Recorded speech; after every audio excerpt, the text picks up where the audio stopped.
আল্লাহ রাব্বুল আলামিন জিবরাইল আলাইহিস সালামকে ডাক দিয়ে বলেন, জিবরাইল যাও আমার বন্ধুর দরবারে চলে যাও। বন্ধুর দরবারে যেয়ে আমি সূরা নাবা নাযিল করে দিলাম।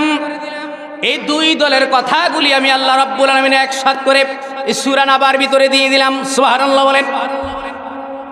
এবার জিবরাইল আলাইহিস সালাম আল্লাহ রাব্বুল আলামিনের হাবিব প্যারা রাসূল হুজুরে পাক সাল্লাল্লাহু আলাইহি ওয়াসাল্লামের উপরে আয়াতগুলি নাযিল করে আল্লাহ রাব্বুল আলামিন বলে দিলেন, আম্মা ইয়াতাসাআলুন। হাবিব, তারা পরস্পর কোন বিষয়ে, এই দুই গ্রুপের ভিতরে এক গ্রুপ আরেক গ্রুপের ভিতরে কোন বিষয়ে তারা জিজ্ঞাসাবাদ করছে, আল্লাহ রাব্বুল আলামিন কিন্তু সব কিছু পর্যবেক্ষণ করছেন, আল্লাহ কিন্তু সব দেখতেছেন। এবার আল্লাহ রাব্বুল আলামিন জিবরাইলকে ডাকতে বলেন, জিবরাইল এমন কিছু কথা, এমন কিছু উদাহরণ আল্লাহ রাব্বুল আলামিন এই দুইটা গ্রুপের জন্য আল্লাহ রাব্বুল বলে দিলেন। এই উদাহরণগুলি বলে দেওয়ার কারণ হলো তারা যেন বিশ্বাস করে নেয় কিয়ামত হবে, কারণ যিনি তৈরি করতে পারেন তিনি ধ্বংস করতে পারেন, ঠিক না বেঠি? এরপর আল্লাহ রাব্বুল আলামিন বললেন, আনিন নাবাইল আযীম। ওই যে দুইটা গ্রুপ যেই বিষয়টা নিয়ে কথাবার্তা বলতেছে, সেই মহান বিষয়টা সম্পর্কে আমি আল্লাহ রাব্বুল আলামিন আপনার কাছে সংবাদ প্রেরণ করলাম। চিল্লায়া এখন সুবহানাল্লাহ। এই দুইটা গ্রুপ যেই বিষয়টা নিয়ে তারা দুইটা গ্রুপে দ্বন্দ্ব চলছে, এক দল বলছে হবে, আরেক দল বলছে হবেই না। এই দুই মহা সংবাদ নিয়ে আমি আল্লাহ রাব্বুল আলামিন আপনার কাছে কিছু কথা রেখে দিলাম, বলে দিলাম উদাহরণ হিসাবে যে আমি আল্লাহ এগুলি তৈরি করেছি, একদিন ধ্বংস করবেন। চিল্লায়া এখন আল্লাহু আকবার। আপনারা দেখেন এই জমিন কিন্তু এখন স্থির, জমিন নড়ে না, স্থির না, কিন্তু কিয়ামতের পূর্বক্ষণে জমিন হেলা লড়বে চড়বে, ঠিক না? হেলে দুলে এই জমিন একদিন কাঁপবে, ভূমিকম্পের মতো জিলজাল ভূমিকম্পের মতো এই দুনিয়া একদিন কাঁপবে। চন্দ্র তার আলো হারিয়ে ফেলবে, সূর্য তার আলো হারিয়ে ফেলবে, আকাশের চন্দ্রগুলি একটা একটা করে জমিনে ছুটে পড়বে, অস্তিত্ব নষ্ট হয়ে যাবে। এজন্য আল্লাহ রাব্বুল আলামিন তার হাবিবের কাছে বললেন, হাবিব আপনি এই দুইটা গ্রুপের কাছে এই বিষয়গুলি আপনি ক্লিয়ার করে দেন। প্রথম বিষয়টা হলো আল্লাহ রাব্বুল আলামিন বলছেন, আল্লাযী হুম ফীহি মুখতালিফুন। তারা উভয় গ্রুপ, এক গ্রুপ বলছে কিয়ামত হবেই না, আরেক গ্রুপ বলছে হলেও হতে পারে, ধ্বংস হতে পারে। তাদের যে মতবিরোধ চলছে একে অপরের ভিতরে, আপনি যে মীমাংসা করে আপনি বলে দেন, ও দুনিয়ার মানুষেরা, ও দুই দলের মানুষেরা, তোমরা শোনো, তোমাদের কাছে কিছুই বলতে হবে না। কাল্লা সায়ালামুন, অবশ্যই তোমরা নিজের চোখে বাস্তবে তা অনুধাবন করতে পারবে, দেখতে পারবে। আমি তোমাদেরকে ওয়াজ করে নসিহত করে বোঝানোর কোনো দরকার নাই। কিয়ামত যখন হবে তোমরা স্বচক্ষে চর্মচক্ষে নিজেই দেখতে পারবে বাস্তবে যে দুনিয়া ধ্বংস হয়ে যাচ্ছে। এরপর আল্লাহ রাব্বুল আলামিন তাদের ভিতরে বিশ্বাস ঢোকানোর জন্য, ঈমান বাড়ানোর জন্য আল্লাহ রাব্বুল আলামিন তাদের ভিতরে সত্য প্রকাশ করার জন্য তার হাবিবের মাধ্যমে আল্লাহ রাব্বুল আলামিন আবার বলে দিলেন, সুম্মা কাল্লা সায়ালামুন। অতঃপর অবশ্যই তারা দেখতে পাবে, অবশ্যই তারা বাস্তবে চর্মচক্ষু দিয়ে দেখতে পারবে এ দুনিয়ার সৌন্দর্য একদিন নষ্ট হয়ে বিলীন হয়ে যাবে। এরপর আল্লাহ রাব্বুল আলামিন বললেন, আলাম নাজআলিল আরদা মিহাদা। আমি আল্লাহ রাব্বুল আলামিন জমিনের ভিতরে পেরেক স্বরূপ জমিনকে আমি আল্লাহ রাব্বুল আলামিন তৈরি করে দিয়েছি। আল্লাহ পাক বলছেন, আলাম নাজআলিল আরদা মিহাদা। ওই মানুষগুলিকে দেখে না, আমি আল্লাহ রাব্বুল আলামিন জমিনকে কি করেছি, স্থির বানায় দিয়েছি, জমিনকে একবারে সমতল বানায় দিয়েছি, জমিন নড়েও না চড়েও না। চিল্লায়া এখন সুবহানাল্লাহ। এই জমিন নড়ে, পুরোদিন চাপানগর রাস্তা দিয়ে হাঁটতে যায়, জমিনকে আপনাকে কাত করে ফালাইয়া দিয়েছেন?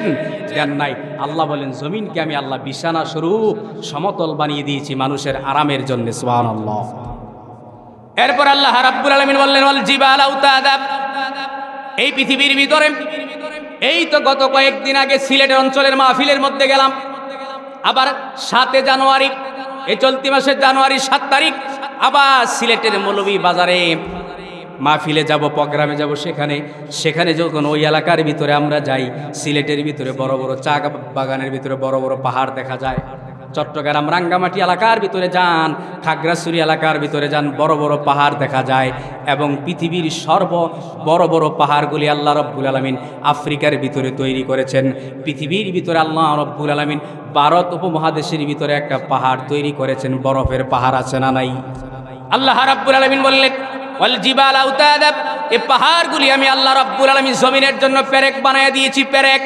ও দুনিয়ার মানুষেরা, তোমরা যখন ঘর তৈরি করো কতগুলি খুঁটি দাও, পালা দাও, বাঁশ লাগাও, কাঠ লাগাও, পেরেক মারো, বিনারি মারো, এগুলি মজবুত ভাবে লেগে থাকার জন্য।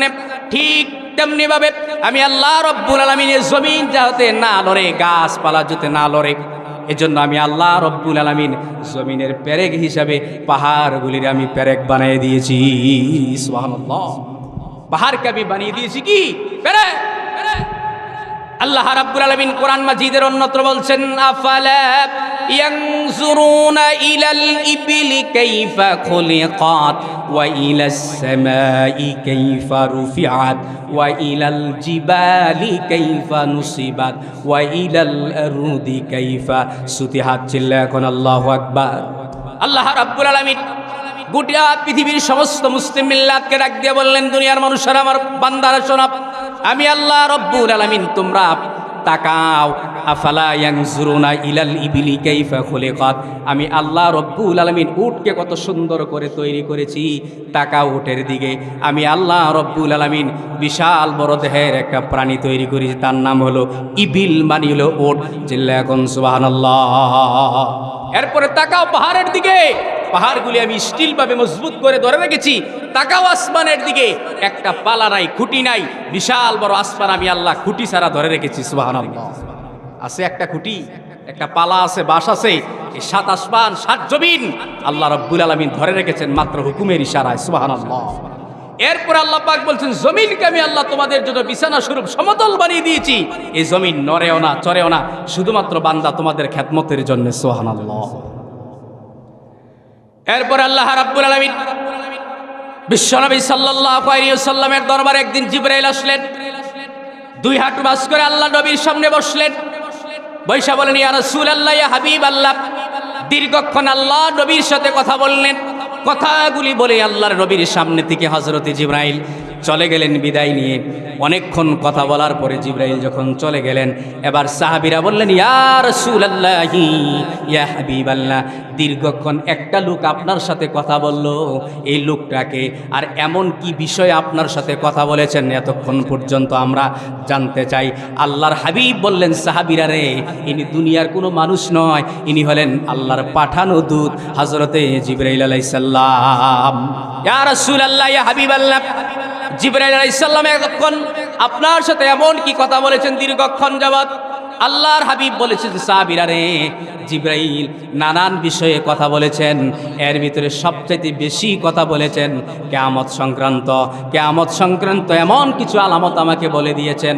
বলছেন যে আলামতগুলি দেখলে আপনি বুঝতে পারবেন কিয়ামত খুবই নিকটে। এর ভিতরে একটা হলো, কিয়ামতের আগে পৃথিবীতে অতিরিক্ত পরিমাণে ভূমিকম্প হবে। ভূমিকম্প আছে না নাই? আজকে বর্তমান বিজ্ঞান বলছে পৃথিবী একবারে ঝুঁকিপূর্ণ, আর আমাদের বাংলাদেশের গবেষকরা বলে আমাদের ঢাকা শহর একবারে ঝুঁকিপূর্ণ। আপনি দেখেন, ভূমিকম্প যখন হয়, শহরের ভিতরে বিল্ডিংগুলি, বড় বড় বিল্ডিংগুলি কাচ্চিত হয়ে পড়ে যায়, আছে না নাই? মানুষগুলি ভিতর থেকে বাইর হওয়ার সুযোগটাও নাই, তওবা করার সুযোগটাও নাই, বিল্ডিংয়ের ভিতরে চাপা পড়ে ইট আর বালির সাথে মিশে যায়, ঠিক কিনা? একদিন এই পৃথিবী ধ্বংস হয়ে যাবে। এজন্য আল্লাহর হাবিবকে জিবরাইল বলেন, ইয়া রাসূলুল্লাহ, কিয়ামতের আগে পৃথিবীতে খুব ঘন ঘন অতিরিক্ত পরিমাণে ভূমিকম্প হবে। আর ভূমিকম্প এত বেশি পরিমাণে হবে কারণ এই জমিনের মাটির নিচে ঘুমিয়ে আছেন আল্লাহর ওলিরা, ঠিক কি না?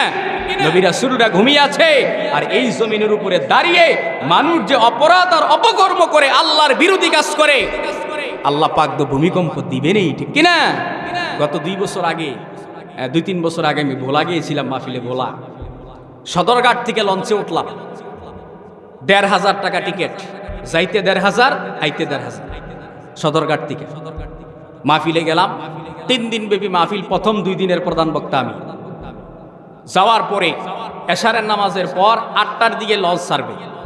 8টার আগেই লঞ্চের ভিতরে ঢুকলাম, দোতলায় কেবিন, লঞ্চের কেবিনের ভিতরে ঢুকলাম।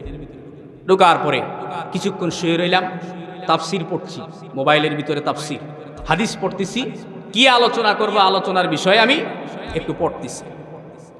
এই মুহূর্তে হঠাৎ করে আমি একটু ঘুরে আসি। তো আমার সাথে গেছে আমার ছোট ভাই, এই যে আজকের এখানে মাহফিল আসছে, কিছুক্ষণ আগে একটা ছেলে লম্বা করে, জাবেদ নাম, ওই ছেলেটা আমার ছোট ভাই গেল আমার সাথে। যাওয়ার পরে ছাদের উপরে গেলাম, লঞ্চের ছাদের উপরে, আয় ঘুরে আসি।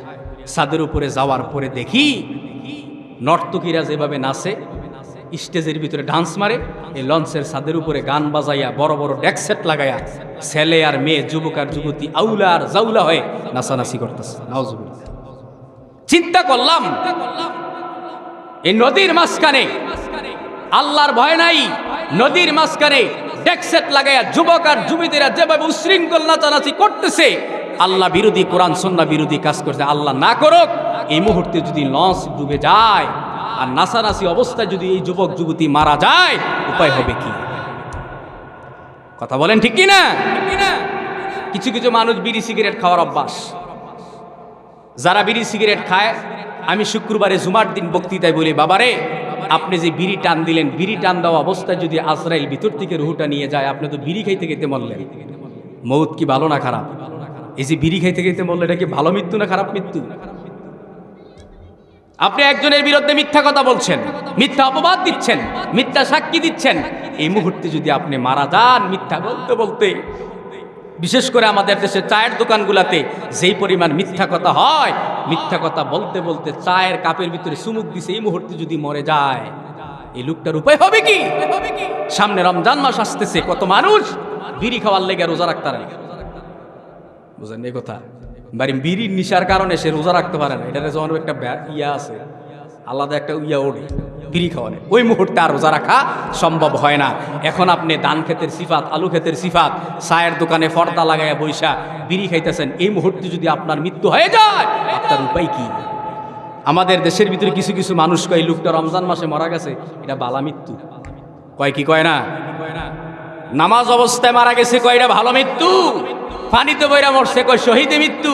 গাড়ির তলে পয়রা মরছে, শহীদ মৃত্যু। লক্ষণগুলা ভালো, কিন্তু ভিতরে কিছু আমল থাকতে হবে, ঠিক কিনা? রমজান মাসে বিড়ি খেতে খেতে মরছে, তাহলে এটা কি ভালো মৃত্যু?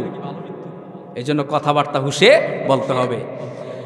এরপর আল্লাহ রাব্বুল আলামিন বললেন, আমি এই দুইটা গ্রুপের মাঝে আপনি বলে দেন, আল্লাহ রাব্বুল আলামিন গোটা কুল কায়নাত তৈরি করেছেন ঠিক, সাজিয়েছেন ঠিক, কিন্তু গোটা দুনিয়ার সৌন্দর্য একদিন নষ্ট হয়ে যাবে।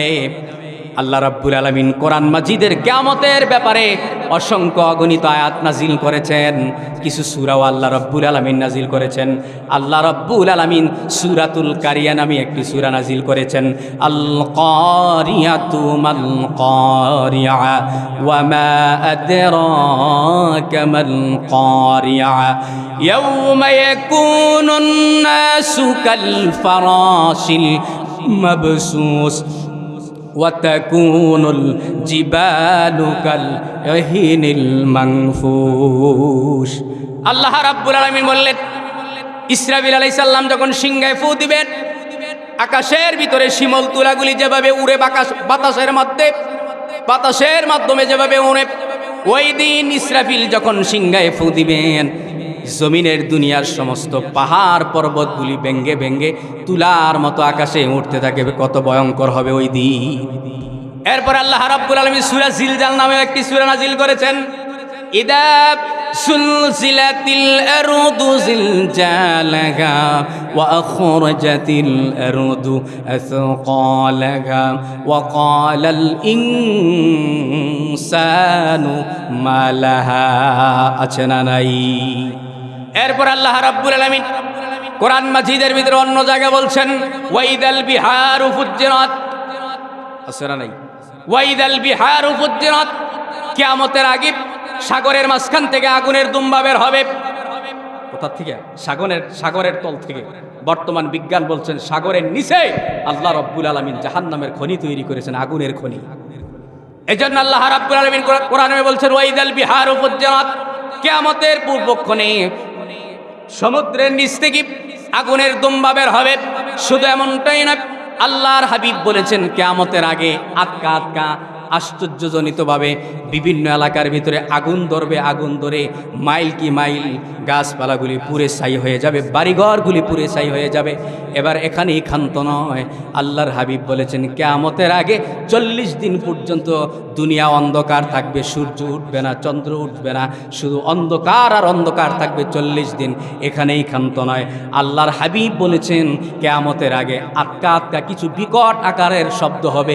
এক একটা শব্দের আওয়াজের কারণে 70 থেকে 80 হাজার মানুষ বয়রা হয়ে যাবে। আটকা আটকা শব্দ হয়ে এক একটা শব্দের কারণে 70 হাজার মানুষ কান ধান্দা হয়ে যাবে, বয়রা হয়ে যাবে, বধির হয়ে যাবে। এখানেই ক্ষান্ত নয়, আল্লাহর হাবিব বলেছেন কিয়ামতের পূর্বক্ষণে পৃথিবীর অবস্থাটা কেমন হবে। আল্লাহর হাবিব বলেছেন একটা মা অথবা বোন গর্ভবতী অবস্থায়, প্রেগনেন্ট অবস্থায় আছে। আল্লাহর হাবিব বলেছেন ইসরাফিল আলাইহিস সালাম যখন সিংহায় ফু দিবে, ওই গর্ভবতী নারীর পেটে যে বাচ্চা আছে, ভয়ঙ্কর এত আওয়াজটা, এত ইসরাফিলের আওয়াজটা এত ভয়ঙ্কর হবে, এই আওয়াজের শব্দের কারণে অটোমেটিকভাবে পেট থেকে বাচ্চা দুনিয়াতে পড়ে যাবে। এত ভয়ঙ্কর হবে ওই দিন অবস্থা। শুধু এমনটাই না, আল্লাহর হাবিব বলেছেন একটা বাচ্চাকে তার মা দুধ খাওয়াচ্ছে, দুধ স্তন থেকে দুধ পান করাচ্ছি, হঠাৎ করে কিয়ামতের জালজালা পয়দা হয়ে গেছে। আল্লাহর হাবিব বলবেন শুধু এখানেই ক্ষান্ত নয়, সন্তানের প্রতি তার মায়া কমে যাবে, সন্তানকে মাটির ভিতরে আছাড় দিয়ে ফেলায় পাগলের মতো আউলা কেশের মতো দৌড়াতে থাকবে আর বলতে থাকবে, ও দুনিয়ার মানুষেরা, জমিনের অবস্থা কিছুক্ষণ আগে ভালো দেখছিলাম, হঠাৎ করে কি হয়ে গেল, জমিন এভাবে কাঁপছে কেন, মানুষগুলি আউলা জাউলা দৌড়াচ্ছে কেন। ইসরাফিল আলাইহিস সালাম যখন আবার সিংহায় ফু দিবেন, মানুষগুলি কি হবে, যার কবর যেখানে হয়েছে সেখান থেকে ওই মানুষগুলি কবরের মাটিগুলি ফেটে দুনিয়ার জমিনে উঠে হাসরের ময়দানে উঠে মানুষগুলি পাগলের মতো দৌড়াতে থাকবে। এবার ইসরাফিল যখন সর্বশেষ ফু দিবেন, সমস্ত মানুষগুলি এই দুনিয়ার জমিনটা হবে হাসরের মাঠ। সুবহানাল্লাহ বলেন। বর্তমানে যেখানে আপনার আরাফার ময়দান, সেখানে হবে আল্লাহ পাকের সিংহাসন। চিল্লা এখন সুবহানাল্লাহ। আল্লাহ রাব্বুল আলামিন ইসরাফিলকে যখন বলবেন 3 নাম্বার ফু দাও, সমস্ত মানুষগুলি হাসরের ময়দানে হাজির হয়ে যাবে। আর ওই দিন আল্লাহ পাক একটা হুঙ্কার দিবেন, লিমানিল মুলকুল ইয়াউম, আজকের রাজত্ব কার। সমস্ত মানুষগুলি থমকে দাঁড়াবে, সমস্ত নবী রাসূলদের কথা বন্ধ হয়ে যাবে। একটা মানুষ আল্লাহর সামনে টু শব্দ করতে পারবে না। আপনার নেত্রী বলেন, নেতা বলেন, এমপি বলেন, মেম্বার বলেন, চেয়ারম্যান বলেন, পৃথিবীর আপনার যত দায়িত্বশীল ছিল, আপনার মুরব্বী বলেন, যা বলেন, কেউ ওই দিন আল্লাহর সামনে দাঁড়িয়ে কথা বলতে সাহস পাবে না। তবে হাদিসের এক ব্যাখ্যার মধ্যে আসছে, শেষের দিকে যাইয়া আল্লাহ রাব্বুল আলামিন আর হাবিব মুহাম্মদুর রাসূলুল্লাহকে বলবেন, আপনি কথা বলেন। চিল্লা এখন সুবহানাল্লাহ। আর কেউ কথা বলার সাহস পাবে। হাসরের মানুষগুলি ডাক দিয়ে বলবে, এ মুহাম্মদ সাল্লাল্লাহু আলাইহি ওয়াসাল্লাম, আল্লাহর চেহারার অবস্থা যে ভয়ঙ্কর। কারণ তাফসীরের কিতাবের ভিতরে পাওয়া যায় আল্লাহ রাব্বুল আলামিন দুনিয়ার সমস্ত মানুষের জন্য রহমান আর রহিম এই দুইটা নাম ব্যবহার করেন, কিন্তু কাল কিয়ামতের ময়দানে আল্লাহ রাব্বুল আলামিন সবগুলি নাম বাদ দিয়ে একটা নাম ব্যবহার করবেন। সে নামটার নাম হলো কহার। কি নাম? কহার, ভয়ঙ্কর। কহারের অর্থ হলো অতি ভয়ঙ্কর। এবার সমস্ত আসরবাসীরা আল্লাহর হাবিবকে ডাক দিয়ে বলবেন, ইয়া রাসূলুল্লাহি, ইয়া হাবিব আল্লাহ, আজকে আসরের ময়দানের যে কঠিন অবস্থা, যে জালজালা তৈরি হয়ে গেছে, যে কঠিন মুহূর্ত চলছে, আল্লাহর চেহারার যে অবস্থা, রাগান্বিত চেহারা, এই চেহারা কে ঠান্ডা করবে? আল্লাহর রাগ কে থামাবে? আপনাকে ছাড়া কেউ পারবে না। আপনি আগাইয়া যান। আল্লাহর হাবিব মুহাম্মদুর রাসূলুল্লাহ সাল্লাল্লাহু আলাইহি ওয়াসাল্লাম আর সে খুশি আর সে আজিমের কুটির নিচে সেজদায় পড়ে যাবেন। সেজদায় পড়ে কত কাল কেটে যাবে, কান্না করবেন। এবার আল্লাহ রাব্বুল আলামিন তার হাবিবকে ডাক দিয়ে বলেন, হাবিব বন্ধু, মাথা উঠান, দুনিয়াতে কষ্ট করেছেন, হাসরের ময়দানে আর আপনার কান্না ভালো লাগে না, আপনি মাথা উঠান। চিল্লা এখন সুবহানাল্লাহ। মাথা উঠান, এবার বলেন আপনি কি চান। আল্লাহর হাবিব বলবেন, আল্লাহ এবার আপনি রাগ ঠান্ডা করেন। আপনার যে মেজাজ আর রাগ, সমস্ত হাসিয়ারবাসীর একবারে স্তব্ধ হয়ে গেছে, কেউ কথা বলতে পারে না, আপনি একটু ঠান্ডা হয়ে যান। সুবহানাল্লাহ। এজন্য বাবাজিরা আমার, ভাইয়েরা আমার, কিয়ামত হবে তাতে কোনো সন্দেহ নাই। সন্দেহ হচ্ছে নাকি? যদি কেউ সন্দেহ করে তার ঈমান থাকবে না। আল্লাহর হাবিব বলেছেন চারটা কারণ সমাজের ভিতরে যখন অতিরিক্ত পরিমাণে বেড়ে যাবে, আল্লাহর হাবিব বলেছেন চারটা কারণ যখন তোমাদের ভিতরে অধিক হারে বেড়ে যাবে, মনে করবে তোমাদের ভিতরে কিয়ামত খুব ঘনিয়ে আসছে। এর ভিতরে প্রথম হলো ভূমিকম্প, 2 নাম্বার হলো বেশ্যাবৃত্তি, 3 নাম্বার হলো জুয়া, 4 নাম্বার হলো সুদ। এই চারটা জিনিস সমাজের ভিতরে যখন অতিরিক্ত বেড়ে যাবে, আল্লাহর হাবিব বলেছেন মনে করবা কিয়ামত খুব নিকটে। এবার ভাইয়েরা আমার, আল্লাহ রাব্বুল আলামিন তারপরে বলছেন ওয়া খালাকনাকুম আসওয়াজা। আমি আল্লাহ রাব্বুল আলামিন পৃথিবীর ভিতরে গাছ বলেন, তরলতা বলেন, মাছ বলেন, কীটপতঙ্গ বলেন, মানুষ বলেন, জিন বলেন, আল্লাহ রাব্বুল আলামিন পৃথিবীর সব জিনিসগুলিকে আল্লাহ রাব্বুল আলামিন জোড়ায় জোড়ায় তৈরি করেছেন। জোড়ায় জোড়ায় না, মুরগি, মোরগ আছে না নাই, এরপরে গরু, গাবি, ছাগল, খাসি, বকরি, ছাগল, বকরি আছে না নাই, মানুষ, এর ভিতরে পুরুষ, মহিলা আছে না নাই। আল্লাহ রাব্বুল আলামিন বলছেন ওয়া খালাকনাকুম আসওয়াজা, পৃথিবীর ভিতরে সব কিছু আমি আল্লাহ রাব্বুল আলামিন স্বামী স্ত্রীর জোড়ায় জোড়ায় তৈরি করেছি। সুবহানাল্লাহ। তো শয়তানের জোড়া কি? প্রশ্ন আসে না? শয়তানের তো বউটাও নাই। তাফসীরের কিতাবের ভিতরে পাওয়া যায় শয়তানের ভিতরে যখন অতিরিক্ত পরিমাণে আকর্ষণ বেড়ে যায়, শয়তান খুব, এ ওয়াজ মনে হয় কোনোদিন শোনে নাই, আজকে শুনবেন নতুন। শয়তান তখন কি করে? জোরে স্পিরিটে দৌড় দেয়। দৌড় দেওয়ার কারণে শয়তানের যে লজ্জাস্থান আছে, 2 প্রাণের সাথে বাড়ি খায়, যতবার বাড়ি খায় ততগুলো সন্তান জন্ম হয়। এটা কে তৈরি করে দিয়েছেন? তো শয়তানের ঘরে যতগুলি সন্তান তৈরি হলো, এটি কি ভালো না খারাপ? শয়তানের ঘরে তো শয়তানই হয়েছে, কথা কোন ঠিক হবে? ঠিক। তাহলে পৃথিবীতে শয়তান কম না বেশি? একজন তো হেড, এটা তো মূল হেড, গডফাদার, আর বাকিগুলো হলো সব কর্মী বাহিনী। এক এক এলাকায় সাফানগরের ভিতরে 10 জন, দক্ষিণ 30 দর্জন, কোম্পানিগঞ্জ 10 জন, দেবিদ্দার 10 জন, বিভিন্ন এলাকার ভিতরে সাপ্লাই দেয়। সন্ধ্যা যখন গনিয়ে আসে, সকলকে ডাক দেওয়া করে রিপোর্ট দেয় কি কোন এলাকার ভিতরে কি করছো দাসগা।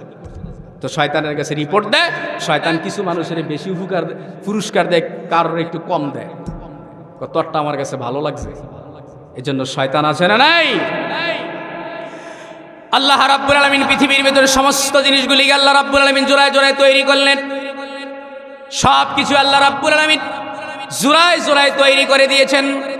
এই আয়াতের ব্যাখ্যা লিখতে যাই তাফসীরে ইবনে কাসিরের মতো আল্লামা আবুল ফিদা দামিশকি রাহমাতুল্লাহ আলাইহি তিনি লিখেছেন, আল্লাহ রাব্বুল আলামিন পৃথিবীর ভিতরে মানুষের ভিতরে যে জোড়ায় জোড়ায় তৈরি করেছেন, পৃথিবীর সব জিনিস আল্লাহ রাব্বুল আলামিন হুকুমের ইশারায় তৈরি করেছেন।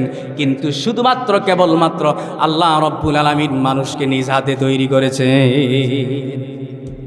সাহাবীরা বললেন, ইয়া রাসূলুল্লাহ, ইয়া হাবিবাল্লাহ, আমাদেরকে কিছু তথ্য দিন আপনি। হাবিব বলেন, কি তথ্য তোমরা জানতে চাও বলো। সাহাবীরা বললেন, ইয়া রাসূলুল্লাহ, ইয়া হাবিবাল্লাহ, পৃথিবীর ভিতরে একটা পুরুষের জন্য আল্লাহ রাব্বুল আলামিন কি আকর্ষণ তৈরি করেছেন। আল্লাহর হাবিব বলেছেন, আল্লাহ রাব্বুল আলামিন একটা পুরুষের জন্য নারীকে 1 নম্বরের আকর্ষণ হিসাবে তৈরি করেছে। একটা পুরুষের কাছে সবচেয়ে আকর্ষণীয় জিনিসের নাম কি? নারী। নারীকে আল্লাহ রাব্বুল আলামিন পুরুষের জন্য আকর্ষণ তৈরি করেছেন। যে নারীর প্রেমে পড়ে মা ভুলে যায়, মারে কয় ভুলে দিকে না, যেই নারীর প্রেমে পড়ে বাবাকে ভুলে যায়, যেই নারীর প্রেমে পড়ে 5টা ভাই এতদিন একসাথে ছিল, নারীর প্রেমের টানে পড়ে জুদা হয়ে যায়, আছে না নাই? এই নারীর প্রেমের টানে পড়ে দুনিয়ার সব ছেড়ে দেয়, ব্যাংকের অ্যাকাউন্ট করছে নমিনি দেব, আছে না নাই? এই বউ কিছুদিন পরে কথার ভিতরে একটু মন মালিন্য বনছেন আর কি, কথা কোন ঠিক না? ঠিক। পাশের বাড়ির প্রতিবেশী ভাই এর সাথে উড়াল দিচ্ছে, এই ব্যাংকের হলে এবারায় কো বিদেশ আর বেরিয়ে গেছে গা। এই এলাকাতে ঘটনা ঘটে না। আমার বাড়ি কিন্তু দক্ষিণ 30। কোথায়? আমি তো এই দেবিদ্বারের মানুষই বহুত। এই জন্য ভাইরা আমার, এই পৃথিবীর সব স্বার্থপর, কিন্তু আল্লাহ রাব্বুল আলামিন তারপর পৃথিবীর ভিতরে চলার ক্ষেত্রে যে আল্লাহ রাব্বুল আলামিন বলছেন পুরুষের মানসিক শান্তি দেয় নারী, আবার অশান্তিও দেয় নারী। আছে না নাই? একটা নারীর কাছে যখন আপনি যাবেন, তার কথা শুনলে আপনার দুনিয়ার সারাদিন যে কাজ করছেন সকল কাজের পেরেশানি দূর হয়ে যায়। আর এমন কিছু বউ আছে তার কাছে গেলে পেরেশানি আরো বাড়ে। সারাদিন এত পরিশ্রম করছেন, গাদার মতো পরিশ্রম করার পরেও বউয়ের কাছে গেছেন এবিডির হেডের আর কেডের জ্বালায় অশান্তি আরো বাড়ছে। আছে না নাই? এই যে একটা ফ্যান শুরু করে কইতে আবার কাম করেছে, রিক্সা টিক্সা ব্যান গাড়ি চালায়, অফিস আদালত করেছে, একটা শরবত বানাই দিয়ে লেবু দিয়া সিপ দিয়া, কি কর লেবু দিয়া সিপ দিয়া চিনিটা কুদুর কম দিয়া মিঠাইটা বাড়াই দিয়ে একটা শরবত বানাই দে, একটা কফি বানাই দে, শীতকাল্লা দিন একটা চা কইরা দে, একটু গরম পানি কইরা দে, বেড়া সুসের টেলা কইছে আর কি গরম পানি কুদুর কইরা দেন। এই যে একটা বেসকি দিছে, এবার হায়াতের জিন্দিগি তার কোনোদিন গরম পানির কথা মোহ আনতো না। আছে না নাই? আমার ভাইরা, এই জন্য আজকে সমাজের এই অবস্থা। সমাজের ভিতরে পরকিয়া বাড়ছে, প্রেম প্রীতি বাড়ছে, অশান্তি বাড়ছে, হাজারো সুখের সংসার ভাঙ্গা তছনছ হয়ে যাচ্ছে কিছু মা বোনদের গারতারামির কারণে। আবার আমরা বেড়াই তো কম না, ফিডা শুরু করলে সাফানগর বাজারও নিয়ে তুলে মেরালাম আজকে শহীদ করে না, এগুলি করা যাবে না। এই জন্য আল্লাহ পাক বলছেন ওয়াখালাকনাকুম আজওয়াজা, আমি পৃথিবীর সমস্ত কিছু তৈরি করেছি জোড়ায় জোড়ায় স্বামী স্ত্রী রূপে। চিল্লা এখন সুবহানাল্লাহ। আল্লাহর হাবিব বলেন তিনটা জিনিস হলো আমার কাছে প্রিয়। আল্লাহ রাব্বুল আলামিন তিনটা জিনিস আমাকে প্রিয় করে দিয়েছেন, তিনটা জিনিসকে আমি বড় ভালোবাসি। এর ভিতরে একটা হলো নামাজ, নামাজকে আমি হাবিব বেশি ভালোবাসি। 2 নাম্বার হলো সুগন্ধি, সুগন্ধিকে আমি আল্লাহর হাবিব বেশি ভালোবাসি। 3 নাম্বার হলো মেয়ে জাতিকে আল্লাহ রাব্বুল আলামিন আমার কাছে প্রিয় বানিয়ে দিয়েছে। এজন্য আল্লাহর হাবিবের ছেলে নাই, মেয়ে ছিল। সুবহানাল্লাহ বলবেন না? এজন্য ভাইয়েরা আমার, আল্লাহ রাব্বুল আলামিন এরপরে বললেন ওয়াজআলনা নাওমাকুম সুবাতা, আমি আল্লাহ রাব্বুল আলামিন তোমাদের বিশ্রামের জন্য আমি আল্লাহ রাব্বুল আলামিন ঘুমের ব্যবস্থা করে দিলাম। আছে না নাই? আল্লাহর হাবিব বলেছেন, আল্লাহ রাব্বুল আলামিন তোমাদেরকে বলে দিয়েছেন ফাইদা কুদিয়াতিস সালাতু ফান্তাশিরু ফিল আরদি ওয়াবতাগু মিন ফাদলিল্লাহ। আল্লাহ রাব্বুল আলামিন বললেন তোমাদের যখন নামাজ সম্পন্ন হয়ে যাবে, সালাত যখন সম্পন্ন হয়ে যাবে, জমিনের ভিতরে ছিটিয়ে পড়ো, অফিস আদালতের ভিতরে ছিটিয়ে পড়ো, সেখানে আমি আল্লাহ রাব্বুল আলামিন তোমাদের জন্য রিজিক রেখেছি। সারাদিন ডিউটি করার পর, অফিস আদালত করার পর, গৃহস্থী করার পর, কৃষিকাজ করার পরে আমি আল্লাহ রাব্বুল আলামিন আকাশের ভিতরে একটা চন্দ্র তৈরি করেছি।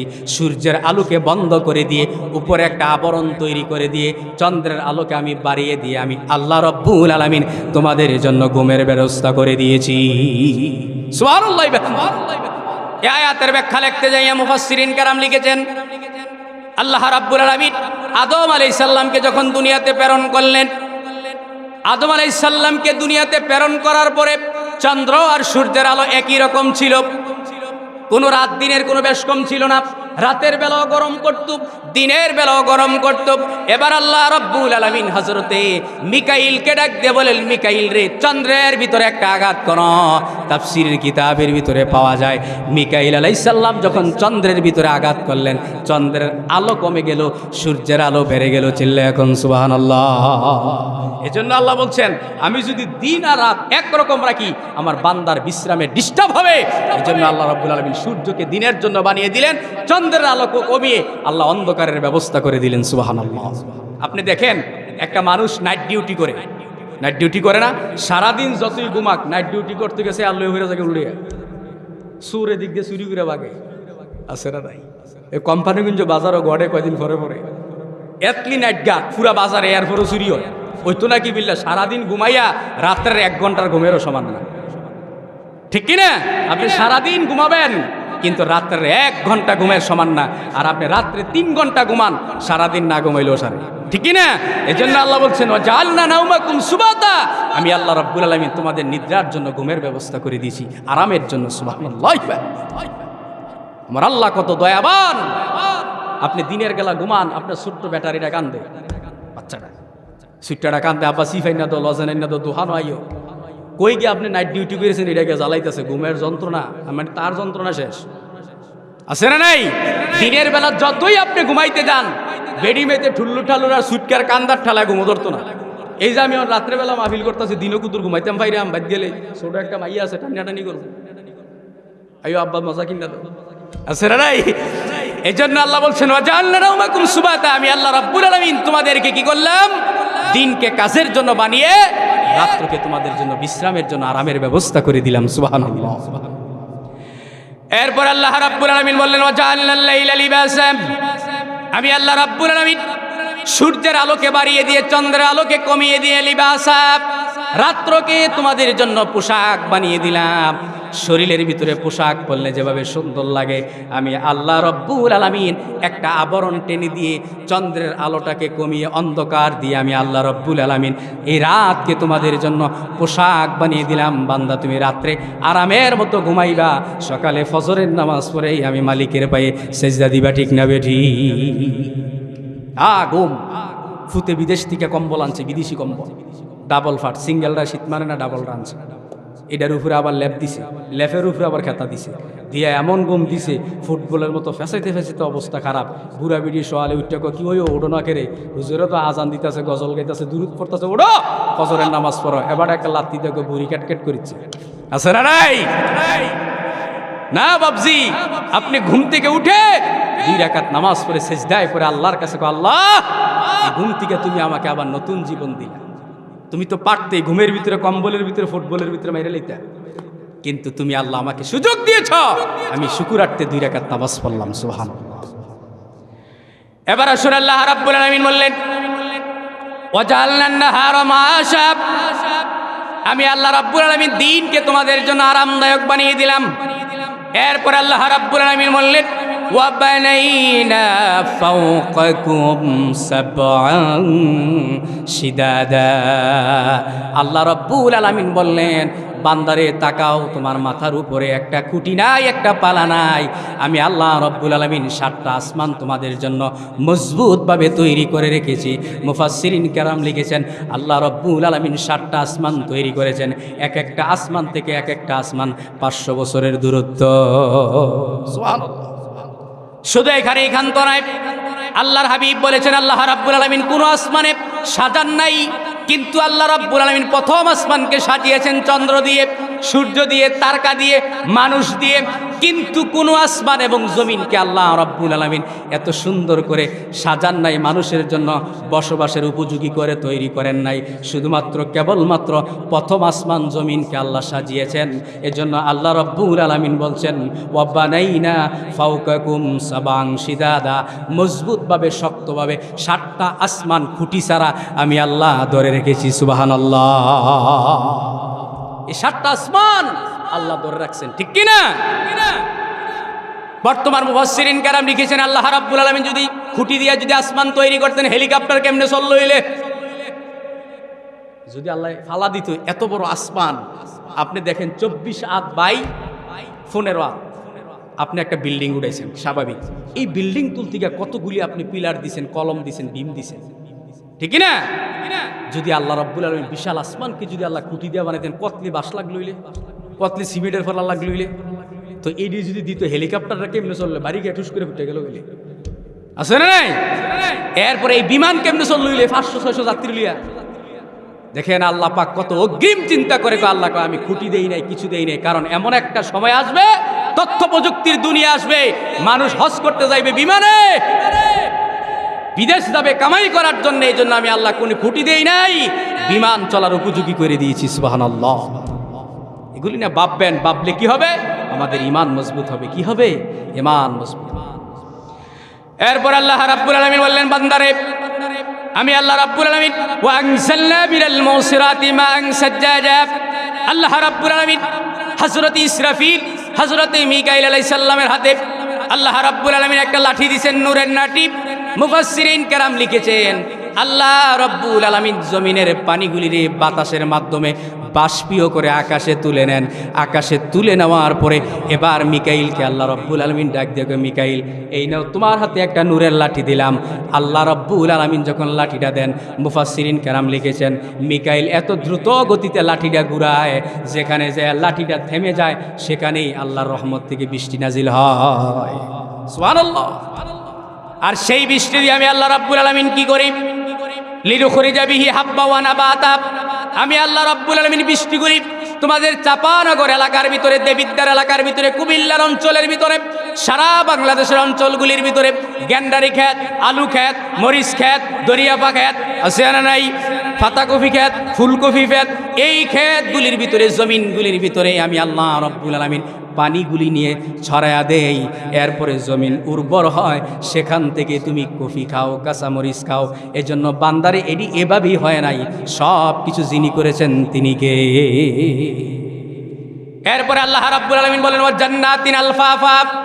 বান্দা তুমি কফি লাগাইলা, মরিচ লাগাইলা, ধান ক্ষেত করলা, জমিনের ভিতরে ফসল করলা, আমি আল্লাহ রাব্বুল আলামিন উপকারী পানিটা তোমার জমিনের ভিতরে রেখে দিয়েছি।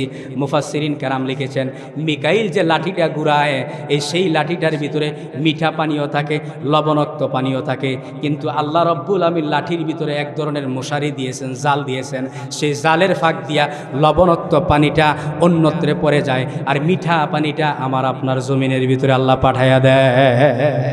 সুবহানাল্লাহ। এজন্য আল্লাহ রাব্বুল আলামিন বলছেন, এই মিঠা পানিটা তোমার জমিনের ভিতরে প্রেরণ করে দিলাম। প্রেরণ করে দেওয়ার পরে কি হয়ে গেল? ওয়া জান্নাতিন আলফাফা। কিছুদিন পরে জমিনের ভিতরে যখন তাকাও, ধান ক্ষেতগুলা পাকলে কত সুন্দর লাগে, ঠিক কিনা? কিন্তু লাগানোর আগে জমিনের এক অবস্থা ছিল। আপনার কফিগুলি যখন বড় হয়ে যায়, কাঁচামরিচ যখন বড় হয়ে যায়, ধনিয়া পাতাগুলি যখন বড় হয়ে যায়, এজন্যই আল্লাহ বলছেন এগুলি আমি আল্লাহ রাব্বুল আলামিন উদ্যান হিসাবে, বাগান হিসাবে তৈরি করে দিয়েছি। ওয়া জান্নাতিন আলফাফা, আমি উদ্যান বাগান হিসাবে। কারণ এই জমিনের ভিতরে ফসল লাগানোর অবস্থা, জমিন ছিল একরকম, যখন ধান বড় হয়ে গেল, পেকে গেল, হলুদ হয়ে গেল, বান্দা তুমি ক্ষেতের লাইলের উপরে দাঁড়াইয়া দেখো জমিনগুলি কত সুন্দর লাগে। চিল্লা এখন সুবহানাল্লাহ। ধান পাকলে দেখবেন রাস্তার ভিতরে দাঁড়ায় কত সুন্দর লাগে না? এটাই আল্লাহ বলছেন ও জান্নাতিন আলফাফা, আমি তোমাদের জন্য উদ্যান ব্যবস্থা করে দিয়েছি। সুবহানাল্লাহ। এরপর আল্লাহ রাব্বুল আলামিন তার হাবিবকে বললেন, হাবিব আপনি কি করেন? আপনার এই দুই গ্রুপের লোকের কাছে আপনি বলে দেন যে আল্লাহ রাব্বুল আলামিন এই কথাগুলি বললেন, এগুলি ধ্বংস করে দিবেন, তৈরি করলেন, এগুলি তার দ্বারা সম্ভব কিনা। ওই মানুষগুলির কাছে আল্লাহর হাবিব যায়া বললেন, মক্কা নগরের মানুষেরা, তোমরা যে দুইটা গ্রুপ বলতেছো, একদল বলতেছো কিয়ামত হবে, আর একদল বলতেছো কিয়ামত হবে না। এবার আল্লাহ রাব্বুল আলামিন এই কথাগুলি বললেন, তোমাদের বিশ্বাস হয় কিনা? একদল মানুষ বিশ্বাস করে ঈমান আনলেন, আরেকদল অস্বীকার করে চির জাহান্নামী হয়ে গেলেন। এজন্য বাবাজিরা, কিয়ামত হবে, দুনিয়ার অবস্থা খুবই ভয়াবহ, আমাদের ঈমানের হালত অবস্থা খারাপ। কারণ আল্লাহর হাবিব বলছেন, আমার উম্মতের মাঝে এমন একটা সময় আসবে, ওই সময়ের ভিতরে মানুষগুলি সকালবেলা ঘর থেকে বের হবে ইমানদার অবস্থায়, কিন্তু সন্ধ্যাবেলা ঘরে ফিরবে বেঈমান হয়ে। ইমানদার অবস্থায় ঘর থেকে বের হবে, কিন্তু সন্ধ্যায় ঘরের ভিতরে ফিরবে কি হয়ে? বেঈমান হয়ে। এজন্য বাবাজিরা আমার, ভাইরা আমার, রাত্র তো বেশি হয় না, যেহেতু মানুষের সংখ্যা কম, আমার মনে হয় মাহফিল বেশিক্ষণ চালানোটা ঠিক হবে না। শীতটাও খুব অতিরিক্ত পরিমাণে শীত, ঠিক না? মুরব্বীরা বসে আছেন, এলাকার ভিতরে কি যুবক ফলাফাইন নাই? যুবক আছে না? কি করে গিয়া বাবাটা নেই, বাবাটা নেই, গাঞ্জাটা নেই, আছে না? এমন যুবক আছে না? নেই। রাস্তার চিপা সবাই মরে 60 জনে মিললে একটা মোবাইলের ধরছে, সুই দেশাইয়া দিয়ে কি জানি খেলে, গেমস খেলে, 60 জনে ধরছে মোবাইল দিয়ে। তো এই মোবাইল তো 15 দিনের মাথায় নষ্ট হয়ে যাবে। মোবাইলওয়ালা গ্যারান্টি দিছে 1 বছরের, তো এটা তো 15 দিনে নষ্ট হইব। আছে না? নাই। মোবাইল দেয় না কেড়ে, ঘরের সুকেশ মুকেশ আয়না মায়না সব লাগতে ভেঙে গেলা। এরপরে মারে কি ওরে, এটা দে, এটা দে, এটা দে, এটা দে, মারে কই নেই তো যায়। বড় ভাইরে কই কি, বড় ভাইরে কই মোবাইল কি ফাড়াইবা নাকি বাইতে একটা কিয়ামত লাগাইতাম? আছে না? নাই। তো মোবাইলটা পাওয়ার পরে তার কোনো ইনকাম নাই, রোজগার নাই। মোবাইলের তো একটা খানা আছে, এমবি। এমবি ছাড়া তো এই মোবাইলটার কোনো দাম আছে? তো এমবি ফুরানে ট্যাপ হইব কোথায়? তো তেগে চুরি করে, পাপ্পা চুরি করে, গম চুরি করে, বেল চুরি করে, তো চুরি করে এনে এটা এমবি ফুরা। আর যারা যেটি শিক্ষিত বলাবেন স্টুডেন্ট, এটি কি করে? মা বাবাই কলেজে জনের লেগে ভাড়া দেয় আনতে 8টা যাইতে, 8টা গিয়েছে এইটা একটা জমাই রেখে মোবাইল এমবি ফুরা। আছে না? হাই রে যুব সমাজ, কি হয়ে গেল যুব সমাজ। আবার এমনও যুবক আছে রাতের তাহাজ্জুদে আল্লাহকে সেজদা দেয়, ফজরের নামাজে জামাতে পড়ে। আছে না? নাই। আর এই যুবকদেরকে আমরা জঙ্গি বানাই দিই। বাংলাদেশে এমন তোহমত দেয় নাই?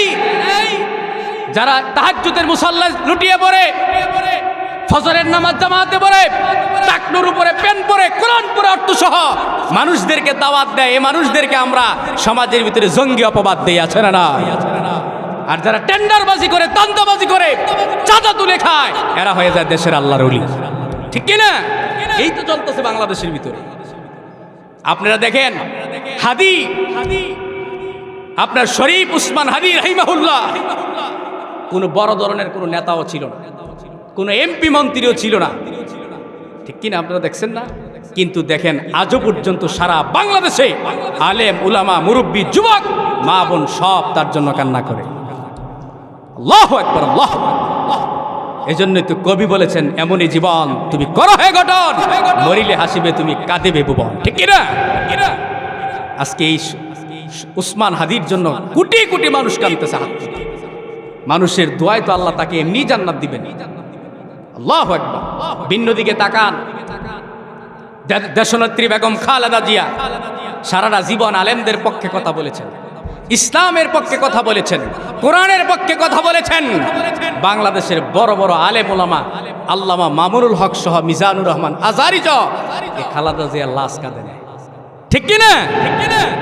কত আলেম তার জানাজার ভিতরে শরীক হয়েছে, কত হাফেজে কোরআন, কত মাওলানা মুফতি মুহাদ্দিস, লক্ষ লক্ষ মানুষের সমাগম। ঢাকা একবারে জাম হয়ে গেছে। এটা কিসের কারণে? ভালো কাজের গুণে।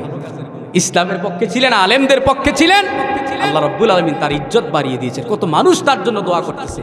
আর ভিন্ন দিকে স্বৈরাচার আলেমদের বিপক্ষে কথা বলে, আলেমদেরকে জেলে নিয়ে গুম করে ফাঁসি দিয়ে ইসলামের পক্ষে অবস্থান নিয়ে নিজের দেশে থাকতে পারে নাই। ঠিক কিনা? দেখতো বাস্তবতা, নিজের দেশে থাকতে পারে নাই। এই খালেদা জিয়াকে বলেছিল, জোর করে আপনি সিঙ্গেসার করেন, আমি এই অপরাধ করছি, যদি আপনি স্বীকার করেন আপনার মামলা খালাস করে দেওয়া হবে, বিদেশে আপনাকে নিয়ে উন্নত চিকিৎসা করা হবে। তিনি বলেছিলেন, আমি অন্যায়ের কাছে মাথা নত করবো না, বাঁচলেও এদেশে বাঁচবো, মরলেও এদেশে মরবো। ঠিক কিনা? যারা চুরি চামারি বাটপারি সিটারি করার নিয়ত, এরা নিয়ত করে যতদিন লুটটা ফাইটটা খাইতেরি খায়াম, বিপদ হয়ে গেলে ভারত জায়গা আমার দেশ আছে না নাই, আগের থেকে সব প্ল্যান করে রাখে। এই জন্য দেশকে ভালোবাসতে হবে, ইসলামকে ভালোবাসতে হবে, কোরআনকে ভালোবাসতে হবে, আল্লাহকে ভালোবাসতে হবে। আল্লাহ আপনাকে ভালোবেসে দুনিয়া আখিরাতের সম্মান এবং মর্যাদা দিবেন। ঠিক কিনা? এই জন্য বাবাজিরা আমার, ভাইরা আমার, দুনিয়া একবারে সংকটাপন্ন অবস্থান করছে। দুনিয়ার অবস্থা খুবই খারাপ।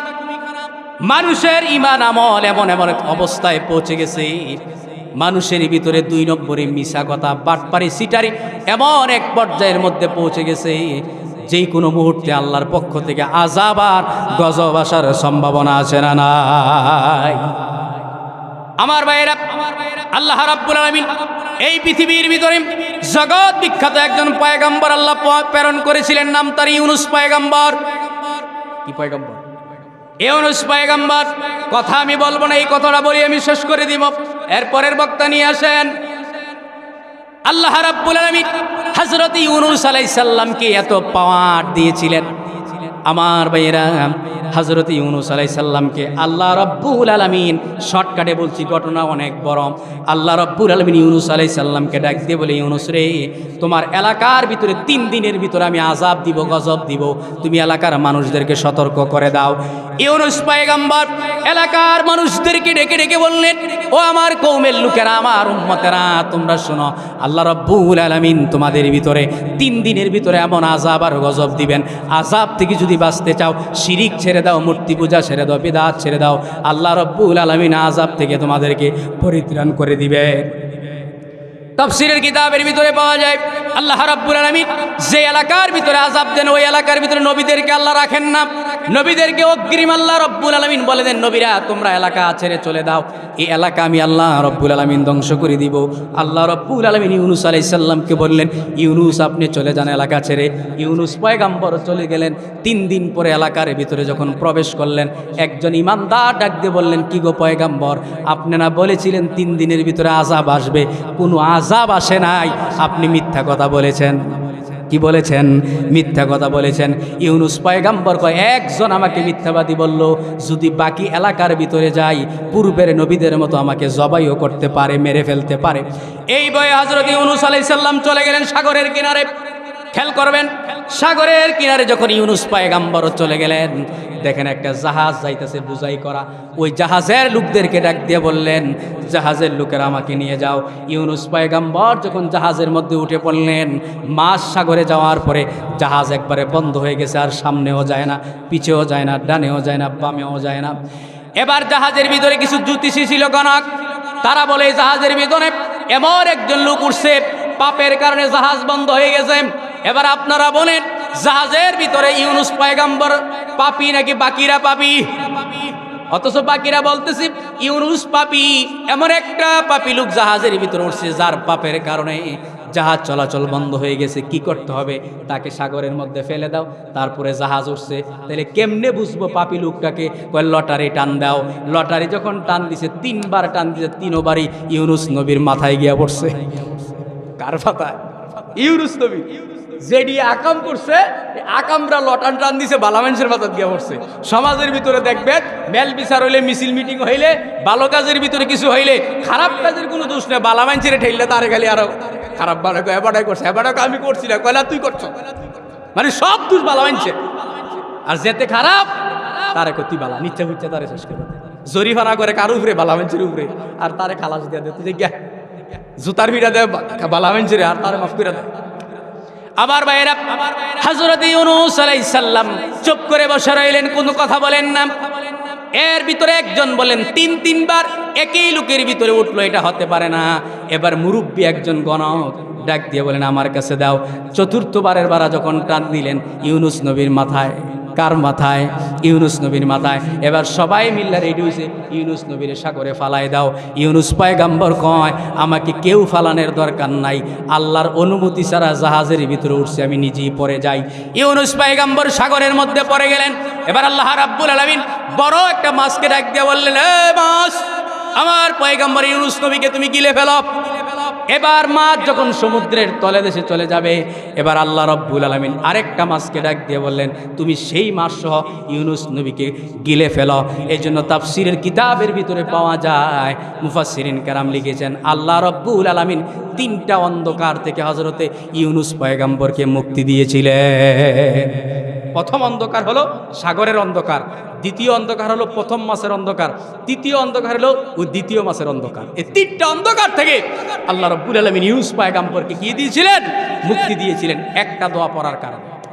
লা ইলাহা ইল্লা আনতা সুবহানাকা ইন্নী কুনতু মিনাজ জালিমিন ফাসতাজাবনা লাহু ওয়া নাজাইনাহু মিনাল গাম্মি ওয়া কাযালিকা নুনজিল মুমিনিন। এই দোয়াটা পড়ার কারণে আল্লাহ রাব্বুল আলামিন ইউনূস পয়গম্বরকে মুক্তি দিলেন মাছের পেট থেকে। মুফাসসিরিন কেরাম লিখেছেন, কেউ লিখেছেন 8 দিন ছিল কোথায়? মাছের পেটে। কেউ লিখছে 28 দিন, কিন্তু সর্বপ্রসিদ্ধ মত হলো 40 দিন। সুবহানাল্লাহ বলবেন না?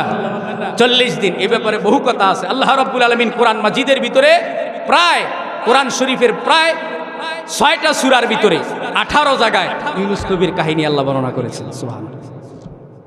কথা বলতে গেলে অনেক, এটা আবার ভিন্ন বিষয়। তো ইউনূস পয়গম্বর মাছের পেট থেকে বের হওয়ার পর আল্লাহকে ডাক দেখো, আল্লাহ বুঝলাম না, এমনি বাইরে বুড়িয়ে অন্ধকার থেকে আমরা উদ্ধার করলাম, শাস্তিটা দিলা, কারণটা কি? আল্লাহ কয়, ইউনূস তোমাকে কি বলছিলাম জাহাজে উঠার লাগিয়া? তোমার কইছি এলাকা সারে অন্যখানে তো আবার হীরাইও, তো হীরা আওয়ার পরে আবার কি তোমার কইছি যাইতা গা? কয় না। তো না কোনো তুমি গেলা কেরে, এর লাগে একটা পানিশমেন্ট। সাথে সাথে ইউনূস পয়গম্বর সেজদা পরে আল্লাহ বলিছে, এলাকার ভিতরে আইয়া দিয়ে আমাকে সব আল্লাহর ওলি গেছে। কেউ নামাজও ছাড়ে না, রোজাও ছাড়ে না, শিরিক বিদাত কুচ্ছু না, সব আল্লাহর ওলি। আল্লাহ ডাক দেখো, আল্লাহ বুঝলাম না কাহিনীটা কি? এটি তো সবচেয়ে নিকৃষ্ট জাতীয় ছিল, ভালো হইলো কেমনে? এর লেগে আমি একটা আজাব রাখছিলাম, 3 দিনের ভিতরে দেন, এটির আমল লাগে আমি সন্তুষ্ট হয়ে আজাব তুইলা লাগছি। সুবহানাল্লাহ। এই জন্য আল্লাহর হাবিব বলছেন, যদি মানুষ তওবা করে আজাব রেডি হয়ে যায়, কিন্তু আল্লাহ তওবা করার কারণে আজাব কি করেন? তুলে দেন। আল্লাহ রাব্বুল আলামিন এই আমলগুলি আমাদের সকলের করার তৌফিক কই আছে।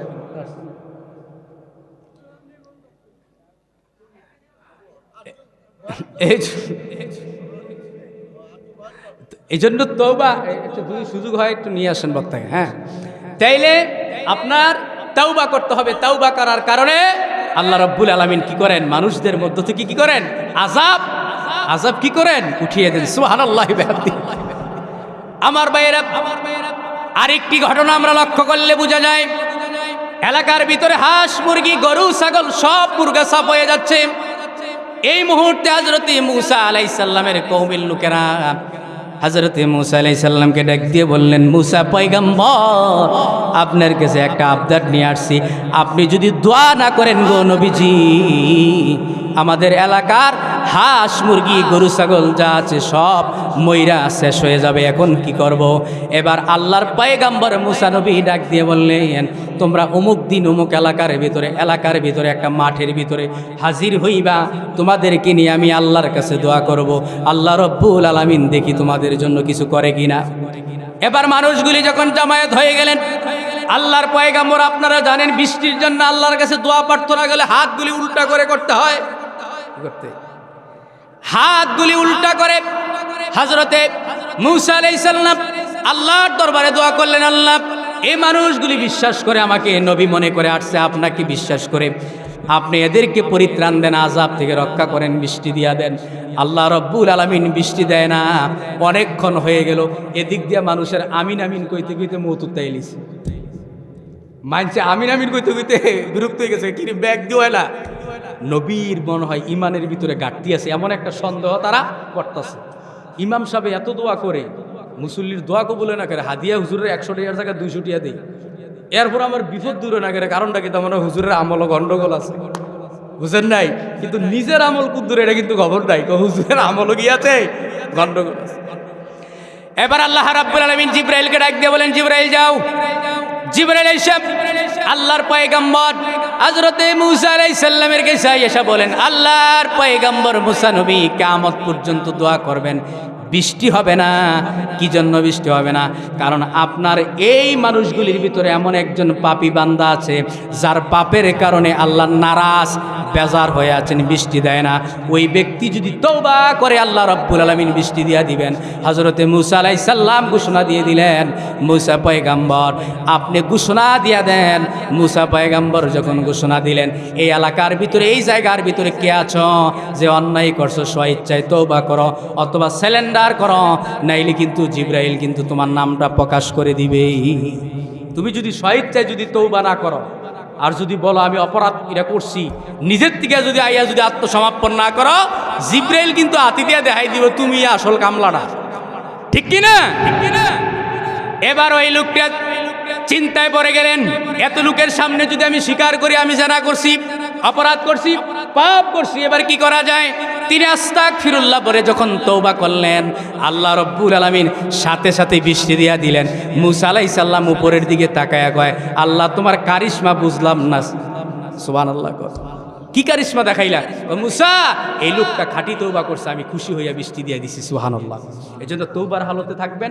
যে আমলগুলি করলাম, আল্লাহ পাক আমাদের সকলকে আমল করার তৌফিক দিক। সকলে বলেন আমিন।